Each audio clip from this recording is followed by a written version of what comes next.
Welcome again, legends. We're back in the brewery of an evening again, 10 to 9 at night. Finished the day job, thought I'd come in and get a few jobs done. I've had Kirsty and Charlie in today, and actually all three of us, I came here for my lunch break, caught up with the guys, and actually we had the three of us in the same place at the same time. It's a bit like the Jackson 5, you know, I can never all see them in the same place at the same time. Which was cool. So it's good for us to have a group catch up while we had some things going on that I'll just go and show you in a minute. Some kind of day-to-day brewery stuff you might find vaguely interesting. Some stuff I'm doing right now, and then some other bits and pieces that we're getting done ahead of reopening the tap room first week of March. Just trying to spruce the place up a bit, put a few interesting things in, like the hand pull. Those of you that like the hand pull video, that was really cool. Sorry about the ropey sound and it jumping in at one point and making everyone shit themselves. Where I'd redone the beginning because the other one was completely out of focus, and I did it and it was shorter, and I just dropped it straight into the edit, then shifted everything out, and then the music stayed where it was. So I had to kind of muck about with it. But anyway, job at hand. So we are doing this evening a couple of things. So I'm going to package the trial cask beer that's going to go into cornie keg. I didn't get any footage of me just brewing a homebrew beer on my Braumeister. Kind of thought everyone had seen plenty of that sort of content before, but you know, by all means, if people want to see that, just drop a comment down below, and I can definitely capture some more, because we're going to be doing a bit more. Trial stuff into the future. So yeah, no, if you want to see those sort of things, just let us know. And so yeah, going to be packaging that. Got some stuff to weigh out for that as well, and all that sort of thing. I'll then be cleaning and sterilising all the various other bits and pieces. And then I'll give you a bit of a show round, bit of a catch up on a few odds and sods. Then we'll kind of see where things go. So let's get cracking on with this now. So for the cask beer-esque beer we're going to be making, want to try and replicate as best as possible. So we're going to fill the keg, brim it, just like you would do a cask, but then going to prime it with a little amount of sugar. I think about 5 grams works out about right for kind of 19 litres-ish. And then we're going to fine it again. I've already super effed it once in the FV, which I'll take you in a second, have a look, which has dropped a lot out, but it's still a little bit hazy. So there's obviously still some yeast in suspension, which is kind of what we want to be able to get the carbonation we want. So I need to weigh out some 5 ml of Super F into here. I also need to get 5 grams of sugar, just standard table sugar, dissolve that, mix that through with some boiled water so it's nice and sterile, and I can add that into the keg as well, and then I can just flush the keg a few times with some CO2, and then I can just fill the keg with beer. So we get this weighed out, and then we should be able to get going. Obviously, I don't have the sugar with me, and I need my glasses because I'm blind. And I also need a torch because the lights in here are okay, but for some reason it just feels really dark recently. 20 is probably because I'm getting old. 20, and there's 5. Right, okay, so it's literally, it's next to nothing on the old Super F front. I wonder if I can do it with my pipette, actually, to be honest. What measurements my pipette has? 1 mil, 4 mil, 5 mil. It's not a very clean and sterile pipette. I use it for picking up small samples. So we're probably just going to go straight. That's okay. Straight into here, so to the old homebrew trial jar. That's about 20. Although we do want it to nice and bright, and to be honest, I don't think we can really overdose with this stuff. Super F, silica-based fining agent. It's vegan friendly and all that good stuff. So yeah, those of you who haven't seen it, Murphy & Sons. Of course, it's going to be backwards and forwards, isn't it? I'll have to flip the video around so you can see that. But yeah, so that's that. Now I need the sugar, and obviously I don't have the sugar with me. 2 seconds.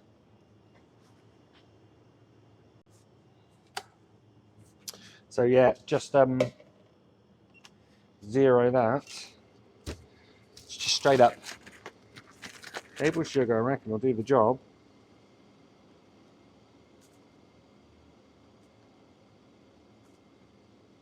Oh, hang on a minute. Bloody coffee. Bits of bloody coffee in there. God's sake.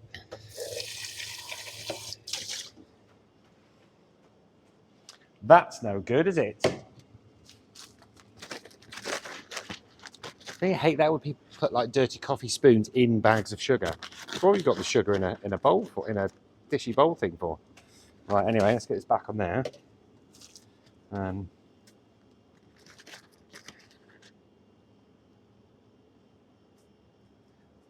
Yeah.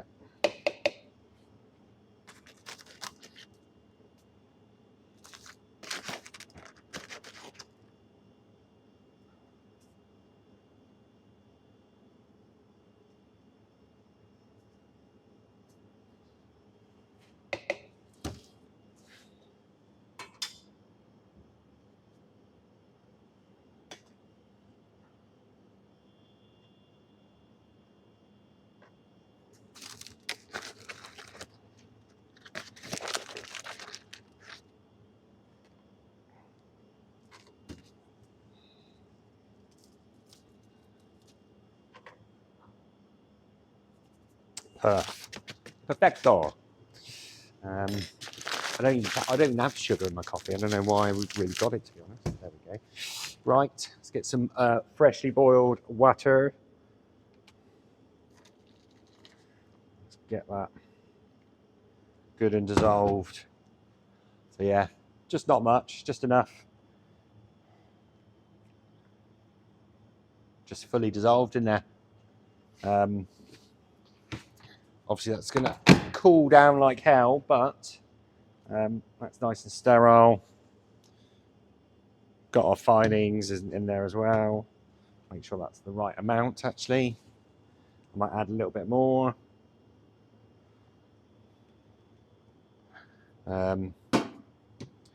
Just because I don't think, and I want this pin bright, right? Absolutely pin bright. So this is the, I might have said before, so this beer is a variation on a theme shared with me by my friend Mr. Bagley at Wheatlow, frothing ale. So I got the recipe off him to try out as a trial to kind of prove the concept.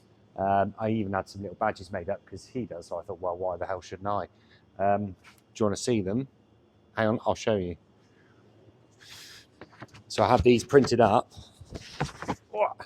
I get the badges for the normal keg badges, circular 80ml. I get them sent to me blank, and then I get this wonderful company down the road from me, does all my printing, and she can cut them any shape I like. So I've had some 130 by 100 wide, 130 to a 100 wide cask badges made. I designed these, got these printed up, and these are gonna stick on there. So I think that should look quite the part, I think. So yeah, I think that's us all ready to go. So yeah, so let's get over and let's let me show you this beer in the home brewer FV, and then we'll get it transferred in. So couple of kegs, sterile, not flushed through yet, so I'll do those in a minute. This is the beer in here. So we've got it's about 25 odd litres. We've got about, I did a small little dry hop in this actually. So we've got about 25 litres in there, lose about 4 to hop with the dry hop, and then some of the trub drop out. As you can see, it's kind of clear, but it's not super bright. It's not quite as bright as I'd like. So I think putting some more Super F in the kegs will clear it up a treat, I think. So yes, rented out. I mean, pretty straightforward, simple kind of golden ale type malt base. I used all Golden Promise for this actually, with lots and lots of Amarillo and Cascade all the way through the boil, a little bit in the dry hop as well. Really, really interested to see how this one turns out. So let's get this set up for a transfer. And I'll pre-fill the keg with the sugar and the Super F to make sure it's all there ready to go flush it out, and then we'll get it going. So let's go. Alrighty. Grill's not back in there properly, that's annoying me. Right, so we've got just standard end to end. I mean, I'm sure you know all this stuff, but standard liquid to liquid. These are the slightly cheaper ones. I'm not overly enamored with these, if I'm honest. They're okay and they're cheap, but they're not as good as the bigger angled ones. Anyway, standard jumper, end to end. Now, normally I would be using this when I'm pre getting kegs ready to fill. I'd fill one with Sani all the way to the top, flush it with CO2, push it out of this one into this one, burping it as we go, because then that pushes all the oxygen out, replaces that with Sani, and then push this one out into a keg I'm using to just hold Sani in so I can reuse it. Because I'm having to add the sugar solution and Super F, what I'm going to do, I think, is I'm going to put that into the keg. I'm going to flush it a few times with CO2, get a bit noisy, do that a few times. Then I'm going to fill it, and then I'm going to burp it. But obviously, I want to get it all the way to the top, so I'm going to get it all the way. So it's basically so I've got beer coming out of the pressure relief valve, I think, and then that'll be a way of me knowing I'm not going to roll it or anything like that, because I'm not going to kind of carb it in that way. And that way, at least I know I've got the absolute max in there I possibly can. I need to make sure that when I burp it and I bleed it, I don't cover myself in beer, because that's a classic trick. If anyone's done the bleed on the top of their keg and you open it and the two little escape ports are pointing in the wrong direction being you, and it goes right in your crotch. Brilliant, that. So let me get the sugar and that Super F. So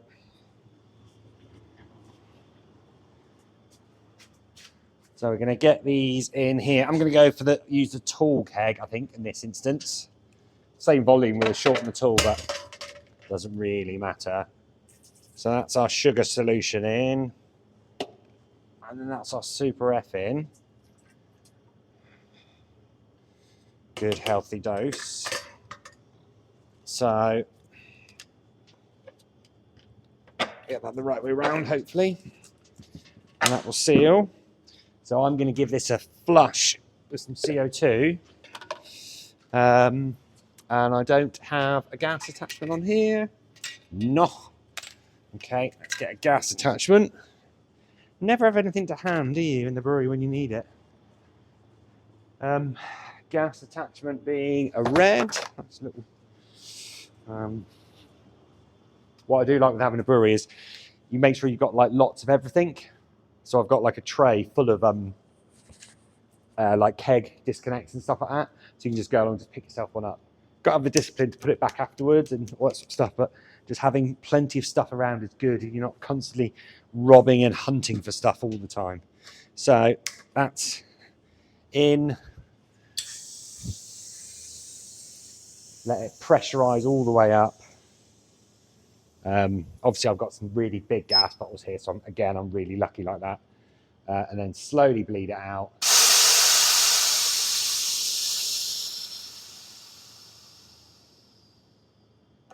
And I feel like I want to do this like 4 or 5 times. And there's no more science behind it other than that's what I think. It's a good way of testing actually that you're getting a good seal with the lid and everything actually, this. I think I remember reading somewhere around flashing bright tanks in commercial breweries before you fill them. And it was something like 4 or 5 times. There was something actually about being able to doing it from the bottom and then using that to kind of push, because CO2 is heavier than air, and then filling it from the bottom, which is more likely to push the oxygen out. So I wonder if I'm just going to use this fitting. I suppose I could get one of the liquid fittings. Could I put it on the liquid post and blow CO2 down through the liquid post? That might work. It does rush in at quite a rate though, but it might be a good way of pushing any oxygen out of the post.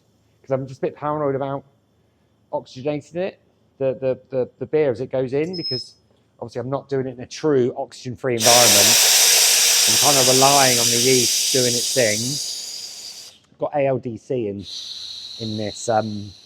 in this batch as well, so that should help guard against any dust or anything like that while it's just doing that tiny amount of re-fermenting. And like I say, I've literally put like 5 grams of sugar in. It's going to go in like 18, 19 litres, so should avoid any bottle bomb issues or anything like that. You know, we're going for a really low level of carbonation, just enough to give the beer a bit of life when it's drawn through the handle and through the sprinkler. Like I said, I've never done this before, so you know, I am totally working this out as I go along. If I do one more that way, I'm going to steal one of these. I need to actually, maybe I need to flush that out as well, actually. That's a good point, because that's going to have oxygen in it, because I've not pushed beer standing through it as well. So let's do that, and let's get one last flush.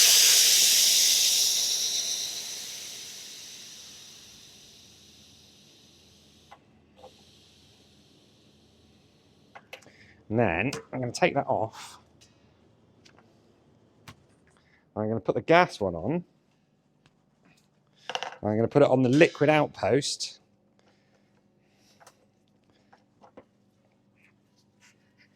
Which this doesn't really want to fit the liquid outpost at all. What's wrong with you?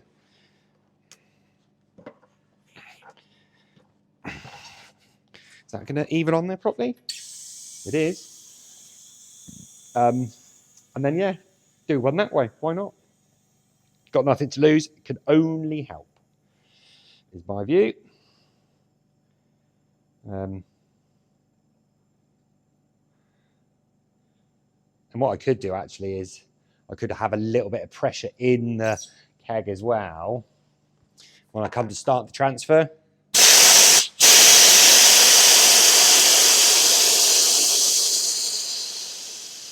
Like that. Which I think, God, I'm not convinced about this. Not convinced about this liquid post, but anyway. To put that one on, go to one side. What I'm going to do is put that one on there. If I put that on the out, or as we're going to fill, as you all know, with these kegs, you fill them on the liquid out. So you drop in that beer. Oh, see, this is why these aren't very good. They're not quite tall enough. Let me bring and show you. They're not quite tall enough to sit over the top of these.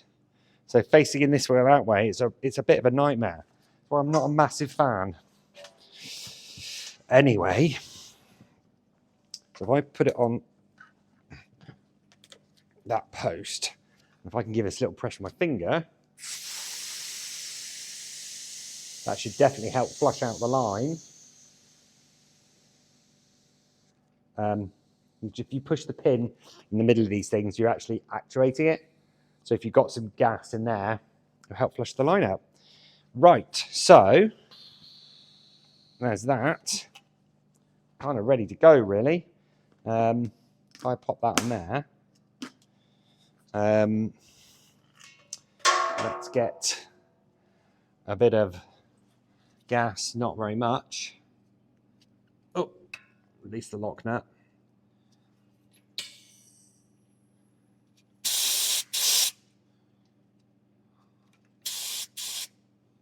Tiny amount of pressure. Let's get that onto here.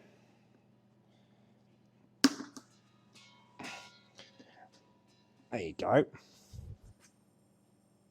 Yeah, tiny little bit of pressure, just let it build up a little bit. And we don't need to watch the volume in the keg now, because we just need to basically fill the beast up.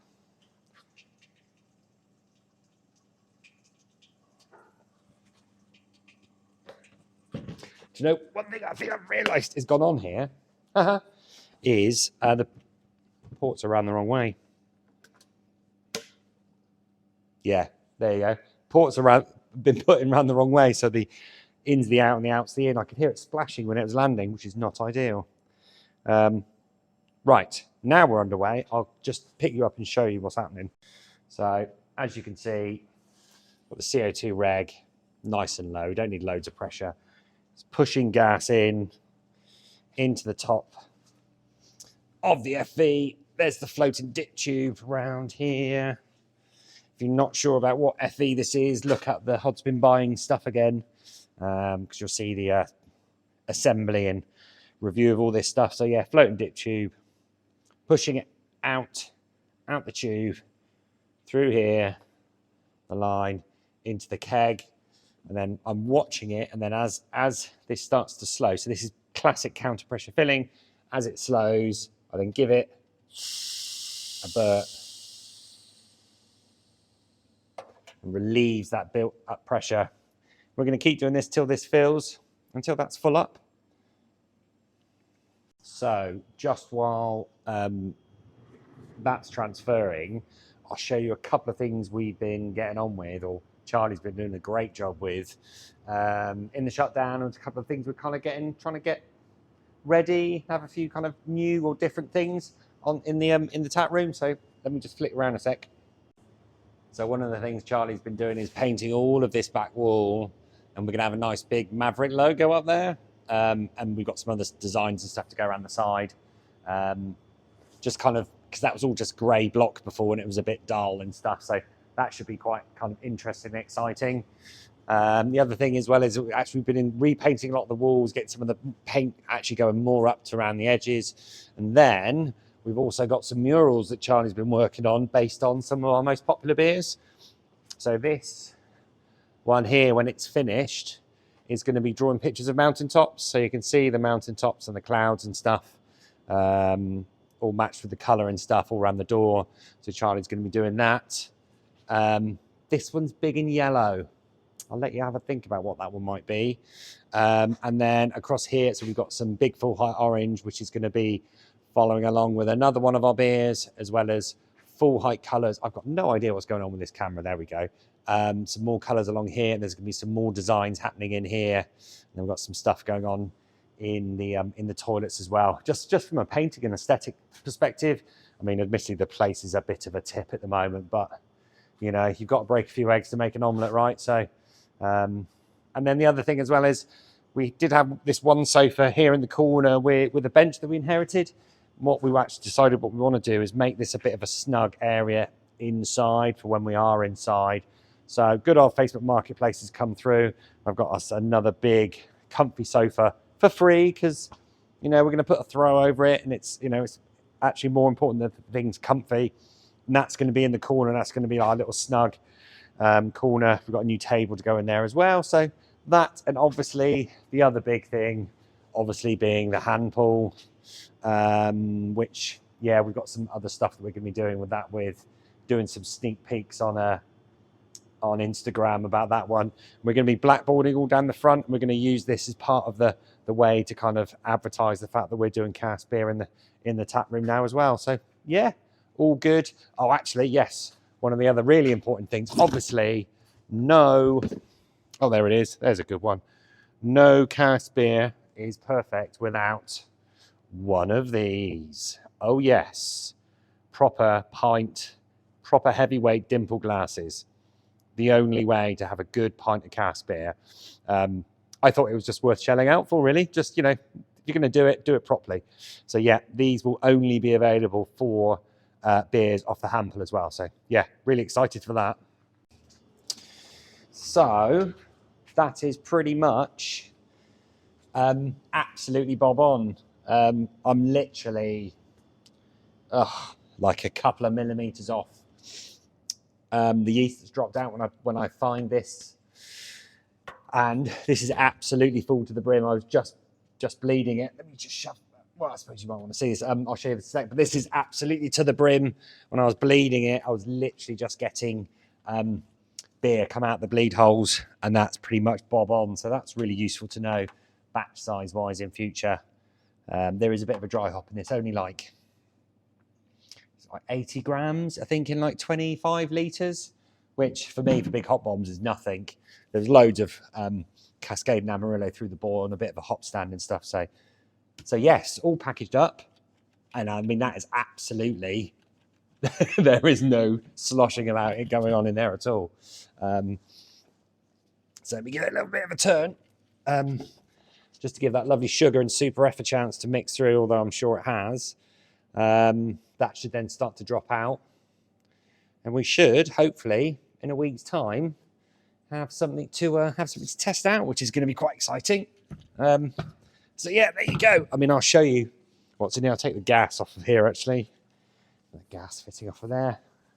Because then I'm going to need to set all this stuff up on the bucket blaster to get it all cleaned, which I'll get over here on the floor. Having a brewery floor is just the best thing when you're home brewing, because anyone that knows, if you're home brewing at home, it's like sinks and outside and what have you. Whereas I've just got a nice big wet area floor with a drain in the middle. It's just the best thing in the world. Kind of worth getting yourself a brewery just so you can home brew in ultimate comfort. Anyway, let's get this. I'll show you this. Let's get this tidied up and get it washed. So yeah, I mean, as I said, I mean, it's absolutely down, whether you can see that from here, but it's literally just a couple of mil. It's not worth trying to fill a keg or a bottle or anything in it. I mean, it's just, and this is a trial batch anyway. I'm not gonna, I've got a few thousand litres plus all this beer here, which we packaged today, which I'll tell you about in a bit. So I'm not short of beer. So one of these bad boys, and then what we'll do is we'll start filling these when we're racking casks. So we'll fill as many of these as we can when we're racking casks. So we've got some delicious frothing cask ale on tap. And actually, do you want to see something else quite cool that I've just realised I can show you as well? Come with me. So in here is our first cask beer that we brewed. We brewed it on Sunday. Those of you that know, the first beer that we made is Contours. Well, that's what we're going to be putting into cask. So we've got a slightly updated recipe for it here. You can see the kind of the water profile and the grist we got going on, and then lots of Cascade. On this one, Citron Mosaic going in this one, just like we would do. But this thing has kicked off. It's been we're using WHC Old English ale in this. Today is Monday evening. It's 9:30 at night. I pitched a 500 gram block of Old English into this at, I think, 4:30 yesterday, right? And then come 9 o'clock this morning, it was off and going. And then I had a look at this earlier. Look how lively this bad boy is. I know this will get some of you a little bit excited if I just pop this lid a little bit. Have a look at that frother. I mean, can that focus? But yeah, I mean, that's been up on the lid and everything. So yes, going an absolute beauty. That's just not going to focus for me at all, is it? Damn you and such. Let's have another go if I do that. So there you go. Woof. And just loads of CO2 coming out, so it should be all good. But yeah, off to a strong start. So yeah, a little bit of insight into what's going on in the tank there. It's alive. So yeah, let's get this keg and everything cleaned up, get it CIP'd, and get this in the cask conditioning fridge.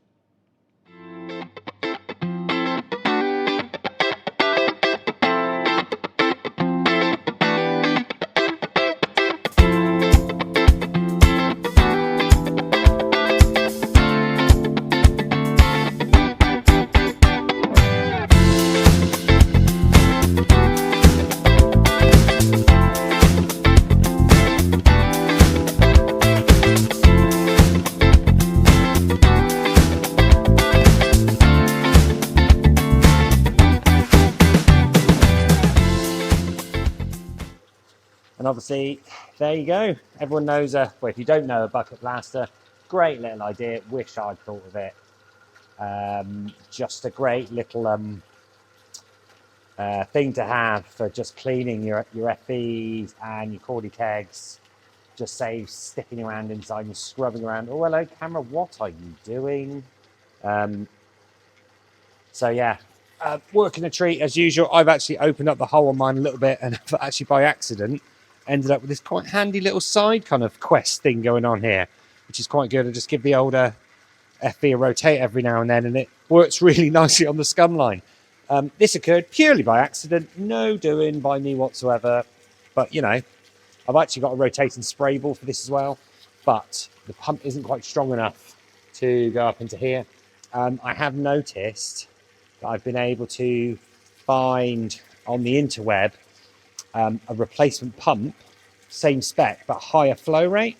So I reckon I'm going to try swapping one of these out for a higher flow rate with the spray ball and see if that just does absolutely everything, particularly if we're going to be using this to sterilize our casks with, because we're not doing loads, we're not washing our own casks. We're just going to use this full of Sani with the spray ball on and then use it to sterilize our casks, because it does the job a treat. So yeah, and it's, I mean, you can see now it's with the Enzy brew on here, it's cleaning up really nicely already.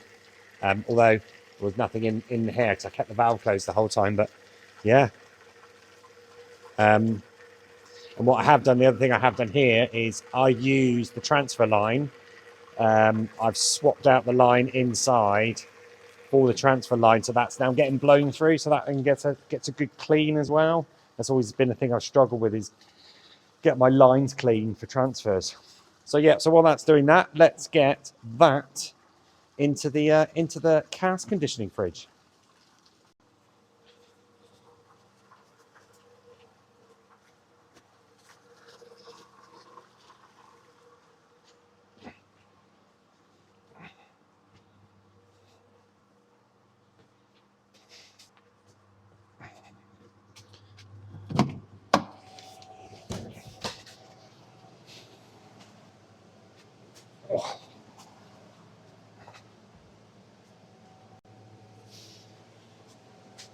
So setup, as we talked about, running between 11 and 12 degrees. I've turned the fridge off, so the fridge doesn't do any cooling. The cold room does that on its own. So it's literally just the heater in here that's doing anything. Currently got obviously this keg of water that we were testing out with earlier hooked up, which obviously we don't need. So that can go, and that can be one of the fills. Don't think I'm going to hook it up yet in case we get overexcited and try it out one day. But I am going to leave a note on here to remember that actually the out is the in and the in's the out. So I'm going to leave that facing down that way, like that. That's interesting.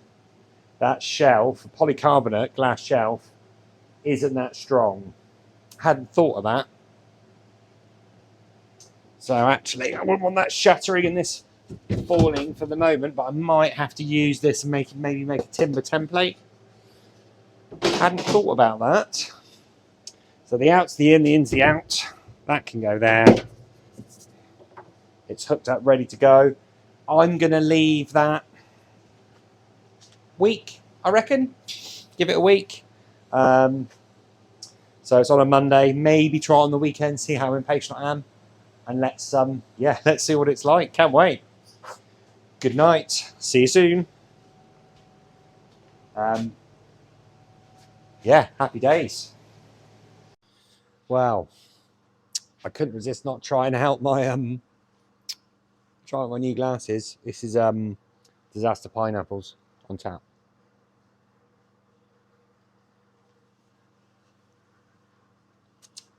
Decent 4.2 hazy pale, loads of brew one, hence the pineapples.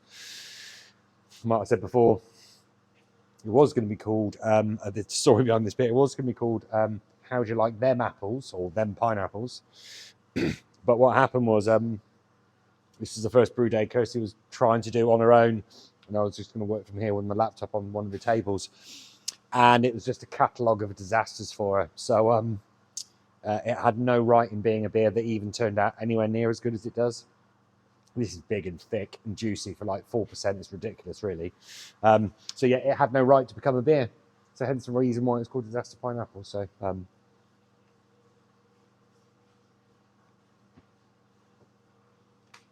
but it's good. And there's something really satisfying out of a big dimple glass like that as well, especially a big hazy boy like that.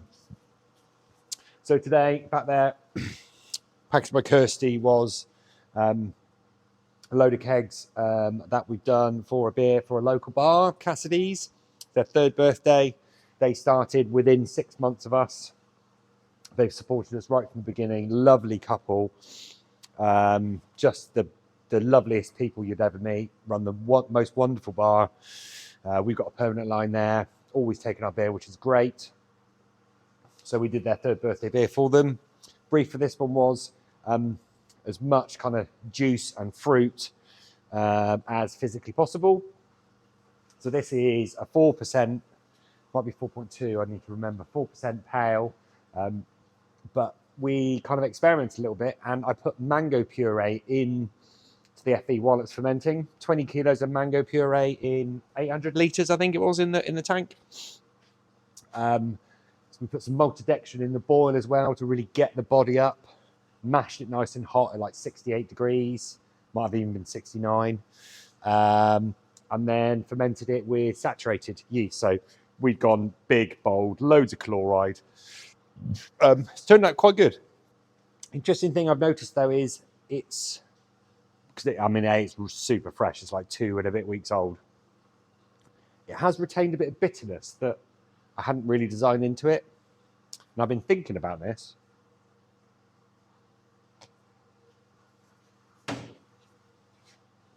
My theory is, because the mango puree is really in suspension in the beer, it's really got churned through, is that's because it had a dry hop, not massive, I think 4 kilos in like 800 litres, so not huge, but I think the mango has kind of kept some of the hop particles in suspension.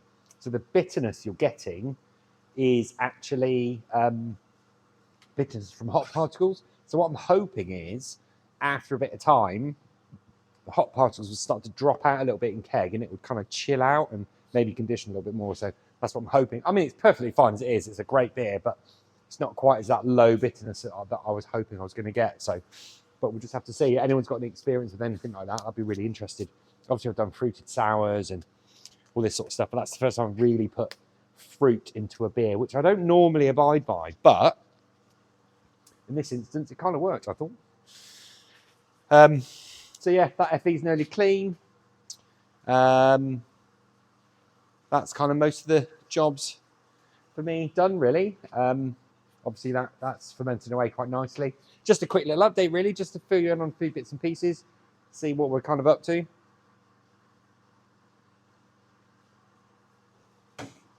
Good beer, that. And yeah, like I said, I promised to try and give you guys more updates and fill you in more about what's going on. So there you go. So yeah, quick little kegging video. Oh, got a connector in my pocket. Thanks for watching. Keep following, share, subscribe, all that good stuff. And I'll see you in the next video soon.